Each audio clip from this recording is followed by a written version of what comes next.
So welcome my dear lovely brothers and sisters to the Let's Kumar welcome you all to all our YouTube education channel to the Lab.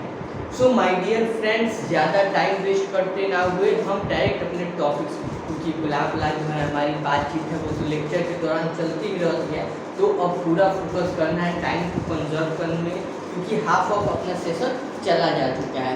तो अब हम आज हमने थोड़ा सा recap करेंगे कि पिछले लेक्चर में मैंने आपको बताया था रिफ्लेक्शन ऑफ लाइट से रिलेटेड बहुत सारे टर्म्स जैसे incident ray, reflected ray, point of incident, normal, इन सभी का एक छोटा सा जल्दी सा हम रिकैप करेंगे बिना ज़्यादा टाइम वेस्ट किए हुए।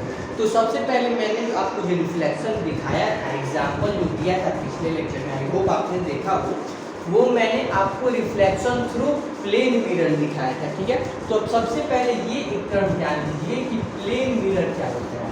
प्लेन मिरर, प्लेन मिरर का जो एग्जांपल है, plane mirror is a thin flat and a smooth sheet of glass. क्या है प्लेन मिरर? ए थिन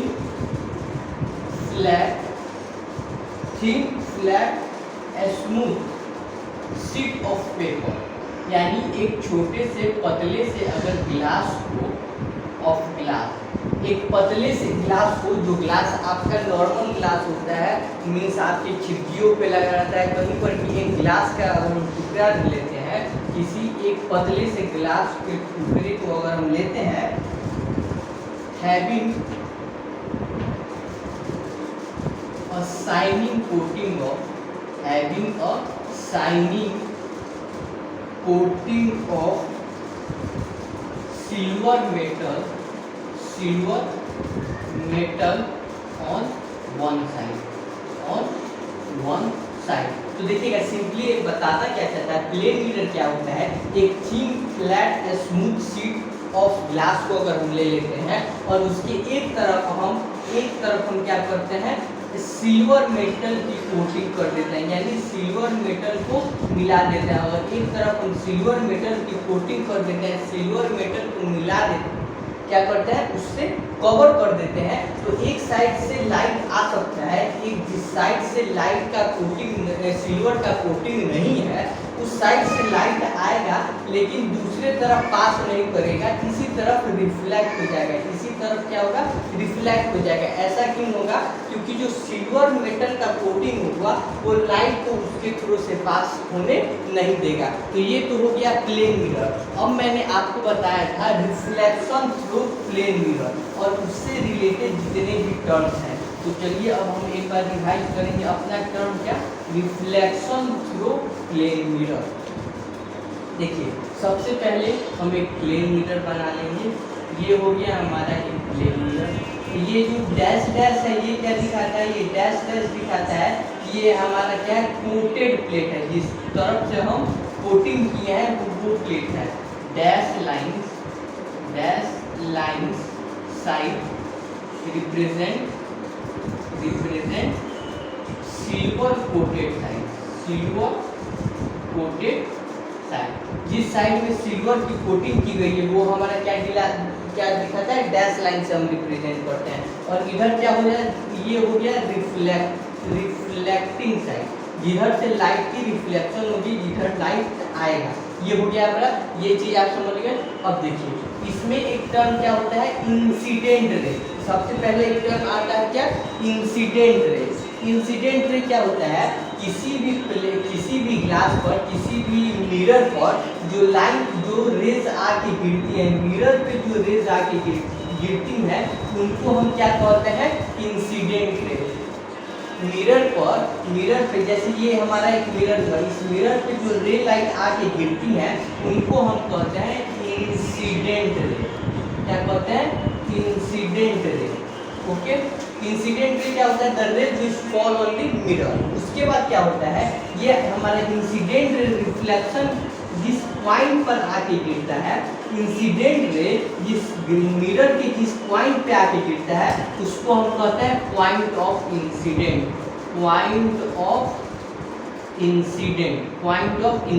ठीक है, और उसके बाद अब देखिएगा next, normal, point of incident.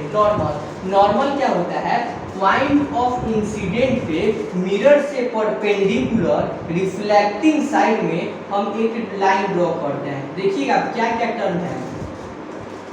Point of incident पर मिरर से परपेंडिकुलर हम एक लाइन ड्रॉ करते हैं। ये लाइन हम इधर क्यों ड्रॉ करते हैं? क्योंकि उधर रिफ्लेक्शन नहीं होता है, रिफ्लेक्शन इधर होता है।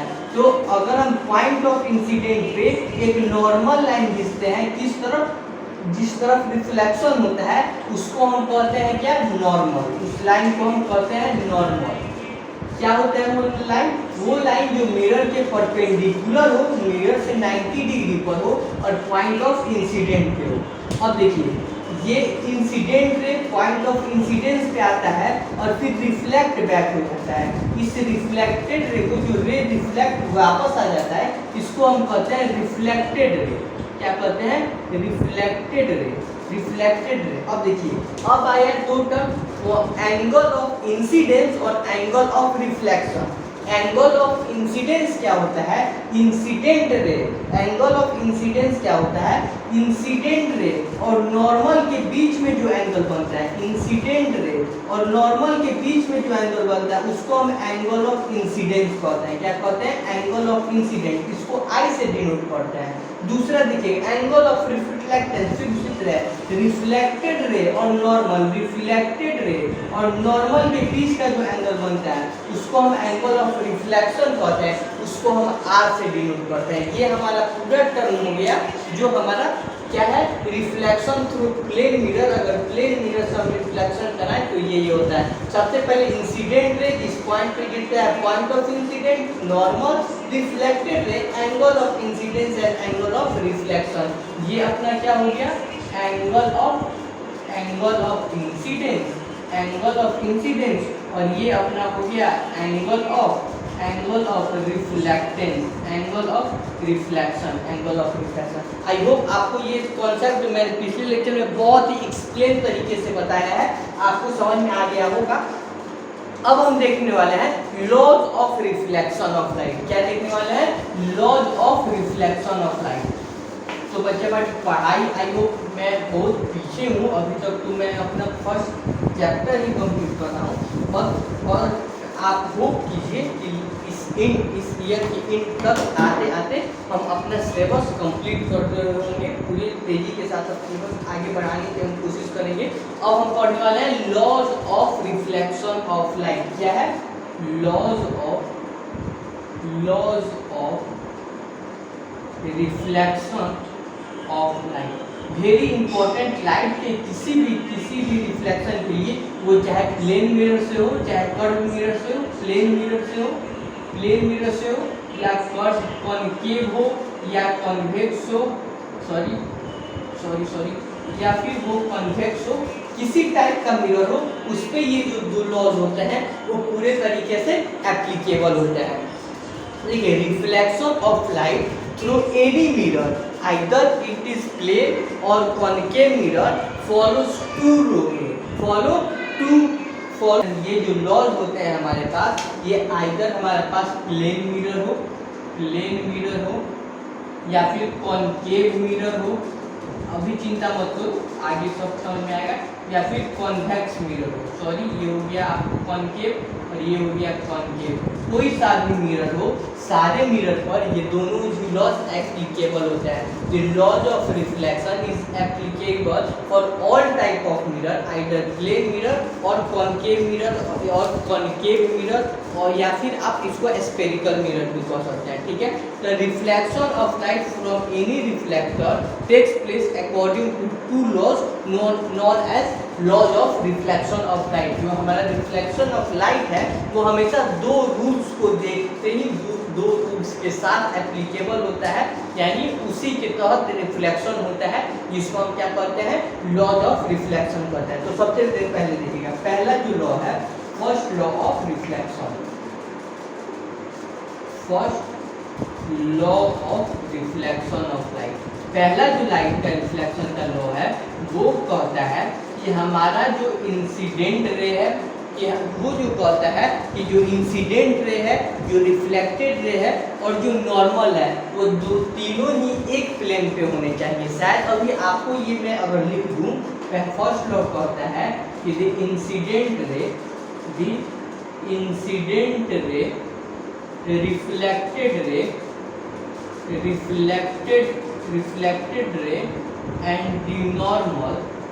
and the normal all lie on the same plane। कहता है वो तीनों क्या होने चाहिए, same on the same plane, एक ही प्लेन पे होनी चाहिए। एक ही प्लेन का मतलब क्या होगा, जैसे ये हमारा एक ब्लैक बोर्ड है, ये एक प्लेन हुआ, इसको मैं ज़्यादा अच्छे तरीके से आपको 3D व्यूज में समझा सकता था, या फिर अगर मेरे पास एक स्मार्ट बोर्ड होता तो उसमें मैं आपको अच्छे तरीके से समझा सकता था। जैसे कि ये देखिए मेरे पास ये बोर्ड हो गया, एक बोर्ड हो गया, और अगर मैं बोर्ड के नीचे एक ऐसे बना दूं, जैसे कि आप ये देखिए मैं एक डब्बा ले लेता हूँ, इसको मैं आगे ऐसे रख देता हूँ, इस डब्बे को ऐसे रख, तो देखिए हमारे पास कौन कौन सा प्लेन हो गया, या फिर इस डब्बे को देखिए, एक ये प्लेन हो गया, एक प्लेन हो गया, एक ये प्लेन हो गया, ये प्लेन ऐसे है और ये प्लेन, एक ये प्लेन ऐसे है और ये प्लेन ऐसे है, दोनों कैसे है 90 डिग्री पे, दोनों एक प्लेन नहीं हुए। एक प्लेन कौन सा हो गया, एक प्लेन ये हो गया इधर वाला साइड वाला, ये प्लेन ऐसे हो गया, ये देखिए ये प्लेन अलग है, ये प्लेन अलग है, ये प्लेन अलग है, ये कुछ 3D टाइप का है। तो ये क्या कहता है कि जो रिफ्लेक्टिंग जो इंसिडेंट रे, जैसे कि इस प्लेन पे एक इंसिडेंट रे है, तो रिफ्लेक्टेड रे इसी प्लेन पे होना चाहिए और नॉर्मल भी इसी प्लेन पे होना चाहिए। ऐसा नहीं हो कि जैसे देखिएगा, माना कि ये जो हमारा इंसिडेंट रे है वो इस प्लेन पे आया, इस प्लेन पे आया, और जो रिफ्लेक्टेड रे है वो इस प्लेन पे चला गया और नॉर्मल हमारा बीच पे हो गया। तो आप देखिएगा तो इंसिडेंट रे वो ऐसे आ रहा है, लेकिन रिफ्लेक्टेड रे ऐसे जा रहा है, इंसिडेंट रे ऐसे आ रहा है, रिफ्लेक्टेड रे ऐसे आ रहा है, ये एक प्लेन पे नहीं हुआ।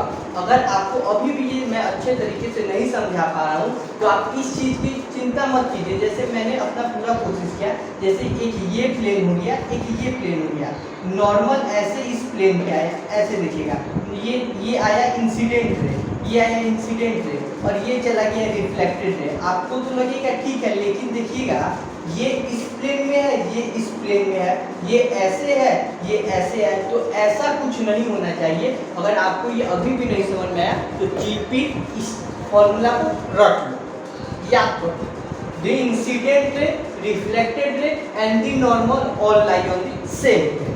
ओके चलिए अब मूव करते हैं, बहुत बढ़िया बहुत बढ़िया। Second law of reflection of light, second law of reflection of light, ये क्या कहता है कि the angle of incidence is always equal to angle of reflection. हमारा जो एंगल ऑफ इंसिडेंट होता है वो एंगल ऑफ रिफ्लेक्शन के हमेशा इक्वल होता है, वो चाहे प्लेन मिरर के लिए हो, चाहे कॉन्केव मिरर के लिए हो, चाहे कॉन्वेक्स मिरर के लिए हो।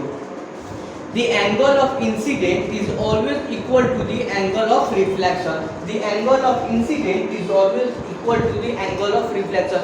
बहुत ही छोटा सा कॉन्सेप्ट है माय डियर फ्रेंड्स, लेकिन बहुत ही इंपॉर्टेंट, आपके 11th 12th 10th बोर्ड सबके लिए बहुत इंपॉर्टेंट टॉपिक है कि the incident ray, reflected ray and the normal all lie on the same plane. दूसरा क्या है, सेकंड लॉ क्या है कि angle of incident is equal to angle of reflection. तो ये हो गया हमारा laws of reflection of light. इससे रिलेटेड हमारे पास एक कॉन्सेप्ट, एक बहुत ही अच्छा क्वेश्चन आता है। वो क्या क्वेश्चन आता है, जैसे कि मैं आपको एक दो एग्जाम्पल भी दे दूं इसके थ्रू। अगर मैं कहूँ ऐसा एक मिरर है, हमारे पास एक मिरर है, हमारे पास एक मिरर है, हमारे पास एक हमारे पास एक मिरर है, उस पर एक इंसिडेंट रे आया और वो रिफ्लेक्ट बैक हो गया, एक इंसिडेंट रे आया और वो रिफ्लेक्ट बैक हो गया, बीच में ये हो गया नॉर्मल, ये हो गया नॉर्मल।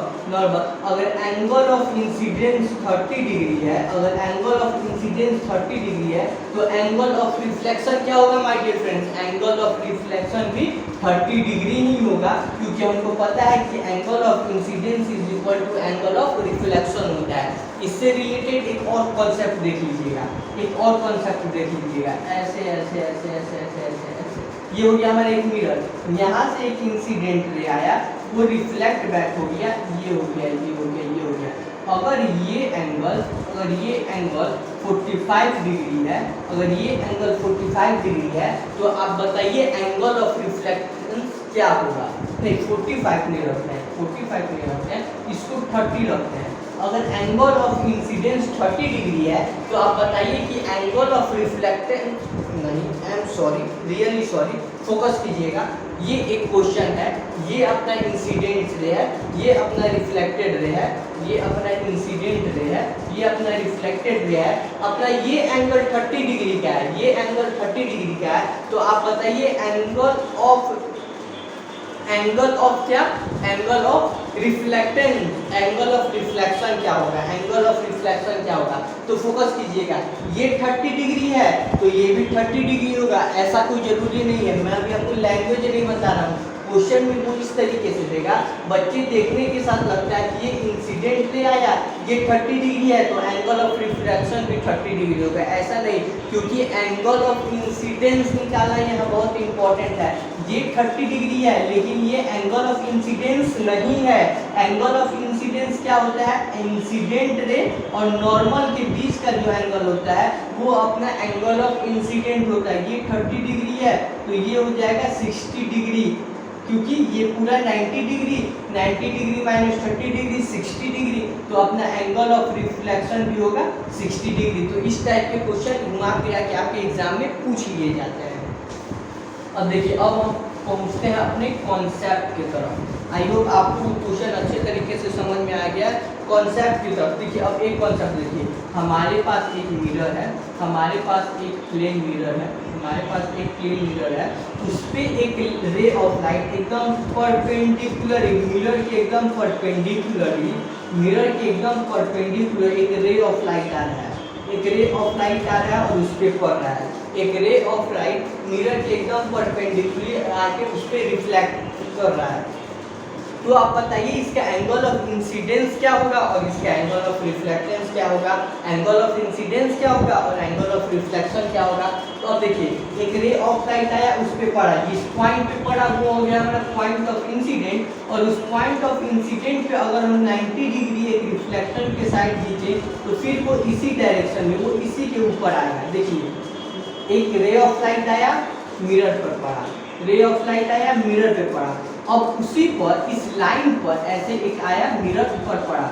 अब इस पॉइंट पे फिर हम एक 90 डिग्री नॉर्मल ड्रॉ करें तो फिर ये इसी के ऊपर आ जाएगा, वो फिर एक इसी के ऊपर आ जाएगा, और एक लाइन खुद अपने साथ 0 डिग्री का एंगल बनाता है। जैसे कि ये एक लाइन आया, फिर हम इस पे एक नॉर्मल खींचे तो नॉर्मल नहीं होगा, इसी के ऊपर होगा, तो ये दोनों आपस में मिलके 0 डिग्री का एंगल बनाता है। दो लाइन, एक ही लाइन, एक के ऊपर एक लाइन, दोनों को मिला दें तो वो आपस में, जैसे देखिए ये हो गया 90 डिग्री, दो लाइन 90 डिग्री, दो लाइन 60 डिग्री, 30 डिग्री, और वहीं दोनों लाइन को एकदम आपस में मिला दिया जाए, एक दो लाइन को आपस में मिला दिया जाए तो कितने का एंगल बना देंगे, 0 डिग्री। जैसे देखिए, एक ये लाइन, एक ये लाइन, दोनों कितना बना है, 90 degree, 60 degree, 30 degree, 45 degree, 30 degree. लेकिन वहीं दोनों लाइन जब आपस में मिल जाएंगे तो उनके बीच का एंगल 0 हो जाएगा।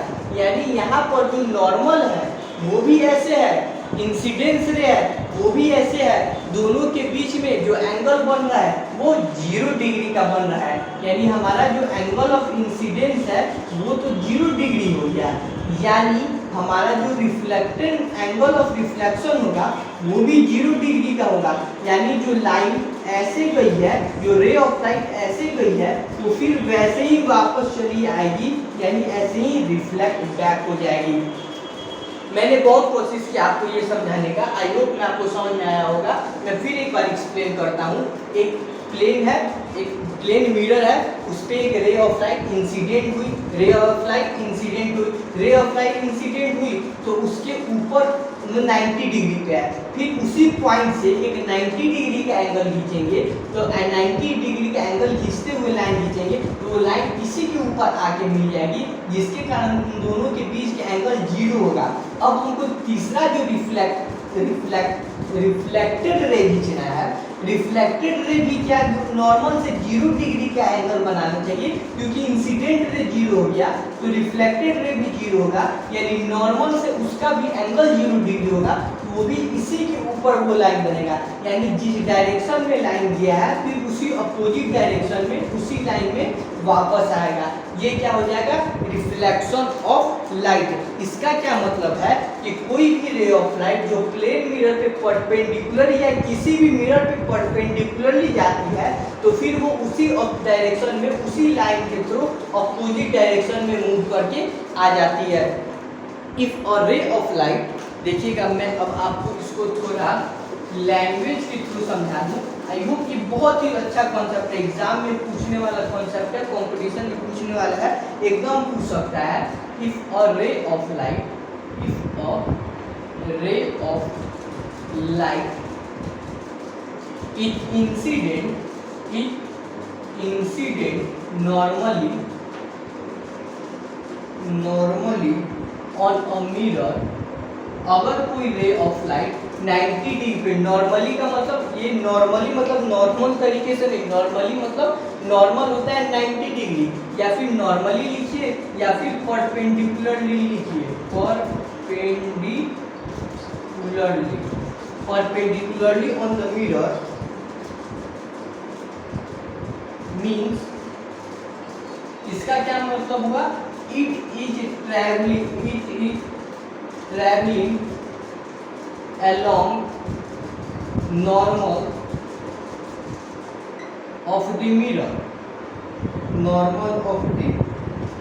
mirror, अगर कोई रे ऑफ लाइट परपेंडिकुलरली मिरर पर जाता है, इसका ये मतलब होता है कि वो मिरर के नॉर्मल के डायरेक्शन में ही जा रहा है। जिधर नॉर्मल है, यानी मान लीजिए एक मिरर है, मिरर से एक नॉर्मल खींच दिए, तो इस डायरेक्शन में अगर परपेंडिकुलरली कोई भी रे ऑफ लाइट जाता है तो हम ऐसा मानते हैं कि वो उसके नॉर्मल के तरफ ही जा रहा है, नॉर्मल जिस डायरेक्शन में उसी डायरेक्शन में जा रहा है।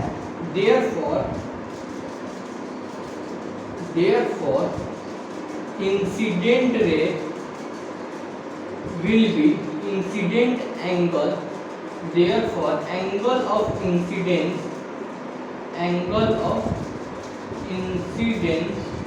will be 0, as well as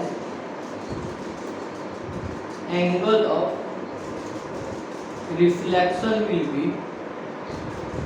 will be 0। Angle of incidence और एंगल ऑफ रिफ्लेक्शन दोनों 0 हो जाएगा। कंक्लूजन क्या निकला, कंक्लूजन ये निकला कि a ray of light which is incident normally on a mirror is reflected back along the same path. तो इससे ये कंक्लूजन निकला कि कभी भी अगर किसी मिरर पे कोई रे ऑफ लाइट परपेंडिकुलरली जाके फॉल करता है तो वो फिर उसी पाथ के अलोंग, उसी पाथ पर, उसी डायरेक्शन में opposite moves, opposite along the same path. तो आई होप आपको ये रे ऑफ लाइट का जो laws of reflection of light है और ये छोटा सा कॉन्सेप्ट है कि अगर कोई रे ऑफ लाइट मिरर के परपेंडिकुलर जाएगा तो फिर वो उसी डायरेक्शन में, उसी पाथ पर अपोजिट डायरेक्शन में वापस आ जाएगा। तो मैं अब कोशिश कर रहा हूँ लेक्चर्स को छोटा थोड़ा रखूँ, 15 से 20 मिनट का, मैक्स टू मैक्स 20 मिनट का, ताकि आप एक बार लेक्चर देखें तो 15 मिनट तक हमारा जो माइंड होता है वो एक जगह तक फोकस कर सकता है, 20 मिनट तक एक जगह फोकस कर सकता है। 20 मिनट से ज़्यादा लेक्चर सुनने पे मैं भी थोड़ा कभी बोर हो जाऊंगा और आप भी थोड़ा बोर महसूस करेंगे। तो आई होप आपको ये लेक्चर, ये कॉन्सेप्ट बहुत अच्छा लगा। कोशिश करूंगा लगातार वीडियो लाता रहूं और आप भी पढ़ाई करते रहें और मैं भी पढ़ाई करते रहूं। ऑल दी वेरी बेस्ट, पढ़ाई करते रहें। Tata bye.